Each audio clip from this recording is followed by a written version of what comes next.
G'day gang, Simo Ed, back again to talk to you about whether you are delivering what your customer expects. This is a part 2 of a 2-part video, strangely enough. Yep. Well, we're talking about what the customer expects and are you delivering it. So, you're watching Simo and Ed, and this is the Fastline track race show where we talk all things karting and business. So, Jargon. yeah, now this is really dangerous. Oh, I hate jargon. I sat in a meeting for my school son's education. Uh-huh. The acronyms left, right, and centre, and I just go, stop.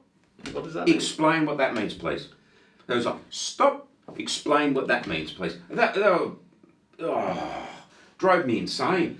Yeah, I was a school governor for about 6 or 7 years or something like that. I know who would let me be a school governor. But the first few meetings, I'd be sitting there and I was the same every few seconds. I go, whoa, what?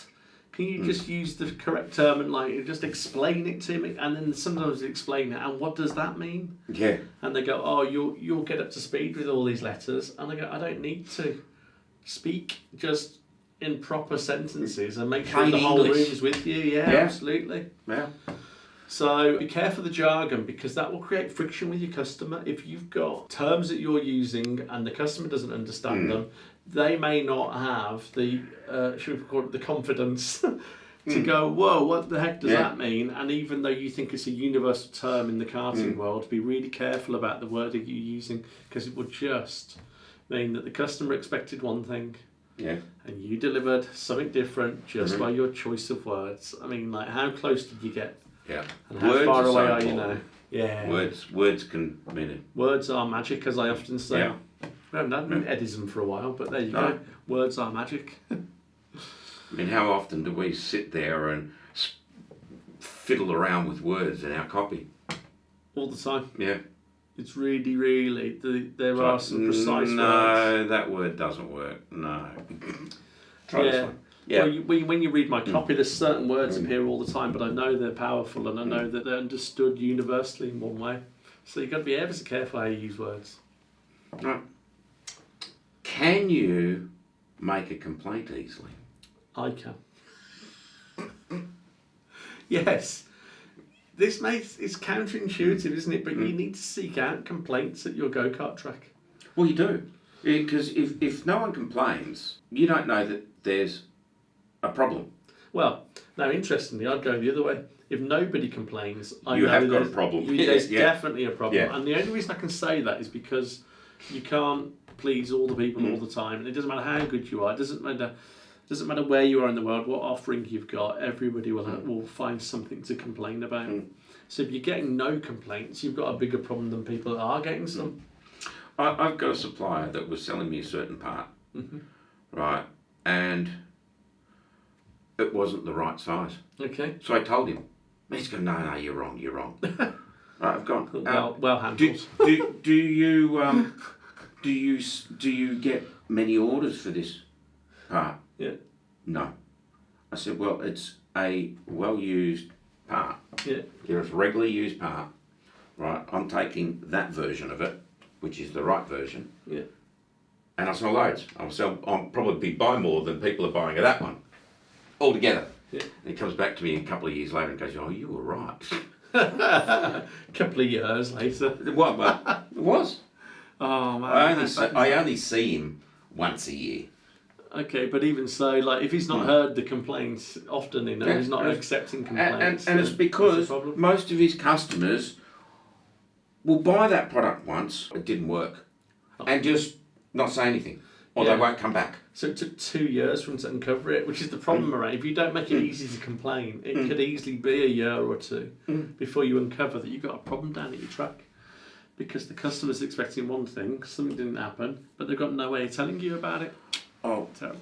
I got a text the other day. Let me read you this text. Yeah. Because it's rather amusing.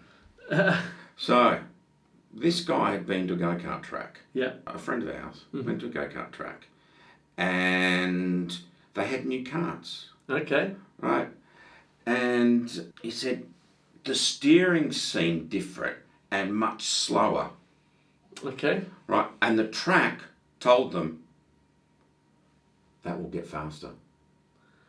The steering will get faster. Will get faster what as they're driving? No, over time. Oh. I'm kind of calling BS on that. If somebody wants to prove me wrong in the Mechanics Academy, I'll admit defeat. There'll be like a wave of mechanics now just going like, you know nothing, Mr. Heap. Next, do I feel safe? Yeah. So we're perhaps guilty in the karting world of thinking about exhilarating, experiences and the rough and the tumble and the speed. But there'll be a lot of people out there just want to feel safe while they're enjoying this. I mean, you know whether they're safe. We know they're probably safe if you're following the guidelines. But it's the curse of knowledge. Yeah. They don't know they're safe. Well, it is necessarily, you know. Yeah, and it'll probably be different for different age groups. There's certainly stuff now I would not do at my age. Sound really old. Hey, Grandpa. That I would have definitely done when I was in my 20s because I was like pretty fearless back then, playing lots of rugby and stuff, and just used to getting a few knocks and scrapes. So I would just been hell for leather going down there, but I just still felt safe. Now I'd be a little bit more reserved, I think. I don't think I'd be jumping off chairlifts if I saw some nice powder across the Back in my skiing days. Yeah, I don't think I'd be doing that. Oh dear. Which sort of brings us a little bit into the next point. Was it fun? Yes, so, Jumping off chairlifts was fun. Well, and flying around a go-kart track and playing rugby, I loved it. It's the one thing, the rugby I miss so much. There's an insight into my psyche. Was it immense fun? So you've got to balance safety with the elements of fun. And they've got to feel they're getting something from it. Now, I don't know what your clients, your customers are looking to get from a trip at the track. And you might be sitting there going, well, that's bloody obvious, isn't it? But it might not be. No, it isn't always obvious. And I mean, you've proved that point when you took your group of clients down there and asked you, what did you do that for? Well, I just need them to talk to each other. Yeah. There was nothing else. I didn't care about the karting almost. I just needed them to talk and bond as a unit so they got on with each other. Nothing else. Yeah. Don't care who wins. Don't care if it could be the slowest kart in the world. I don't care. I just want it to be fun, safe, get everybody out in one piece and feel like friendships have been formed. Yeah. So my expectation that day would be very different from other days. Now that track had no idea about that. No. They've got no end. No. Don't go there. All right, next. Did you give everybody a chance to get involved? That's right. The go-kart tracks in particular, I feel like they're very focused on the racers. Right? Yeah. And I can get that. It's an easy one to fall into. But I still think, and we may have touched this on a couple of years back now in the videos, if you make the best cup of coffee ever, and if it is the mums that are buying for the kids' parties and that you're holding at your event and they love the coffee, and you've got them to have a chance to get involved somewhere near the track where they can keep an eye on the children and have a fantastic coffee. Maybe even get a pedicure, eh? Well, yeah, I mean, that's it. Then all of a sudden they feel like they're part of it as well, and you're more likely to get repeat business because they got something perhaps they weren't expecting. Yeah. So you can go beyond. Don't just deliver what they're expecting. If you go beyond it, they go, this is amazing. Have you tried this coffee? And following on, does everyone get a chance to get involved? It's the non-racers that you need to put a bit of attention to. Well, I think when you talk about the mothers, it's they're your actual customers. Well, because they're the ones paying. More attention to non-racers than racers. Now, this assumes you've got your track set up correctly, that you're doing the right stuff. Now, it could be bare minimum. You obviously want to do more than that. But if somebody goes in, had a whale of a time, really enjoyed it, had a fantastic experience, fantastic job done, but you're forgetting the non-racers, which is my assumption here, but I think we probably do, spend longer looking after the non-racers than the racers, is a counterintuitive move that will actually deliver an experience where the customer was perhaps not expecting it, but it went above and beyond, will give you greater rewards in the long term than just catering to racers.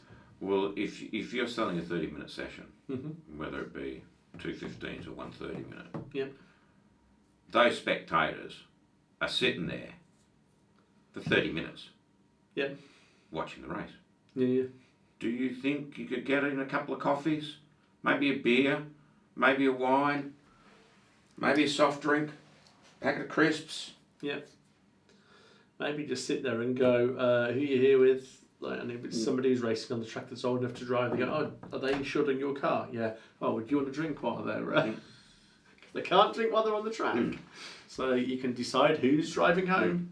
They might quite like that. Really start thinking about the non-racer and make them feel looked after. And even if they don't, they go, no, I'm designated driver or whatever. The fact you're asked is often enough. So just think around it and think about it in those terms, and also around customer expectancy. We've exhausted the list now, haven't we? I think so. So. There's probably other stuff that we haven't even covered that you're thinking about now, waiting for us to say.